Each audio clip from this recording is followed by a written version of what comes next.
breaking news in this Sunday afternoon. Five-time NBA champion, former league MVP Kobe Bryant died earlier this afternoon in Los Angeles in a helicopter crash. News reports are just coming in among multiple victims. Kobe Bryant on that helicopter.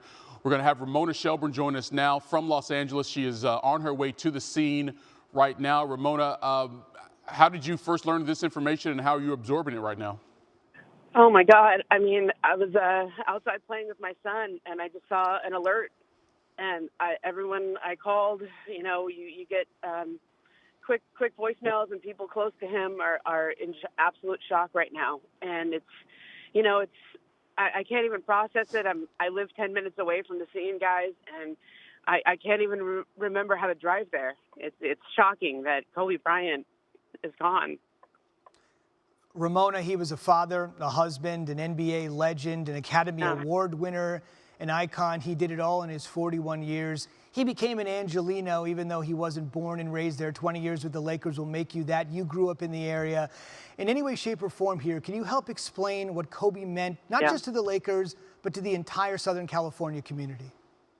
Oh, man. I mean, when Kobe was about to retire, I covered him his whole career here in Los Angeles, and everybody was writing retirement stories, right? Everybody was writing, what he meant, putting his career in perspective, and because, he was drafted here as a teenager, right? I mean, I was in high school when he took Brandy to the prom. Okay, so we watched this kid grow up and become a man. He had his ups and downs. He had his he had his glories. You saw him go from boy to man to old man, right?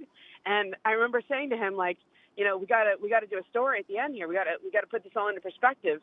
And he really wasn't interested at first because he said, everything has been written about me that could be written. I mean, everybody said everything negative, everything positive.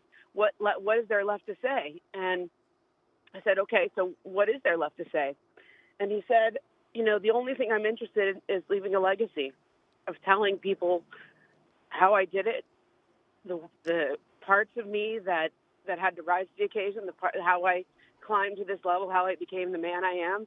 And when people talk about like the Mamba mentality, that's not just about Kobe. Like people in China know what that is. People in Japan know what that is. People in Africa know what that is.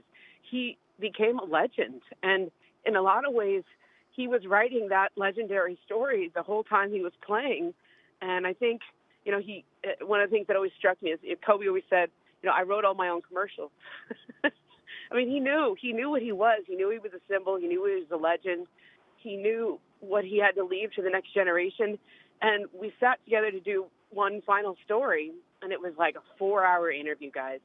And I pushed him on everything to the point where it was uncomfortable, right? And I kept thinking maybe he would get up from this interview, but he liked it. It was almost like we were playing one-on-one because I think somebody who's lived a life like Kobe, they've thought about all of this, man. He was so self-aware. He was so aware of his own legendary status. And I think he knew that life isn't always perfect, right? That you have to dig down into the depths of your soul sometimes to get through things, to push through things. And even when I would ask him about Colorado, even when I would ask him about the relationship with his parents, he answered. He went there, and it was because he had gone there. And I think he knew that, he had lived a remarkable life, and other people aspire to that.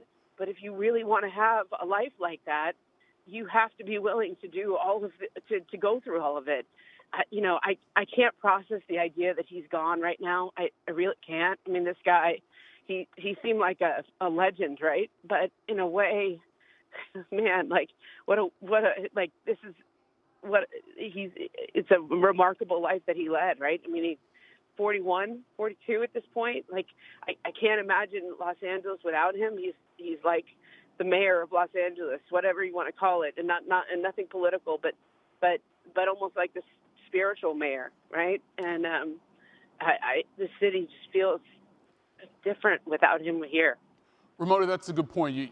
You touched on so many aspects of Kobe's life. Of course, you had the situation in Eagle, Colorado, didn't have the best relationship with his family, parents, on again, off again. But in so many ways, he represented Los Angeles in terms of an identity. Yeah, he was Hollywood, but he was also hardworking too. So he could kick it in Beverly Hills, but he could be down in Downey with the fellas as well. The loss that this city will feel with Kobe passing away on this afternoon, how would you sum that up? I mean, honestly, I think the city's in shock right now. Everyone I've talked to is sending texts saying, like, please tell me this isn't true. Like, nobody can believe this. How could this just happen? And, I think he was on his way to the Mamba Academy in Thousand Oaks. I mean, talk about a guy who's focused, this is what his legend was. Like, he was going to train a new generation of kids, teach them how to be like him. He flies a helicopter because he always flew in a helicopter, guys. Like, he lived in Orange County, and instead of saying, I'm going to be in traffic every day going to Staples Center, he took a helicopter. That was part of Kobe, It was just like he did other legendary things as he was living. And, when I remember one of my favorite Kobe stories is he wanted to do something romantic for his wife, and he wanted to prove to her how much he loved her. They were in obviously a really tough time. It was after everything that happened in Colorado, and that he wanted to keep her and stay together. And so he decided he wanted to teach her.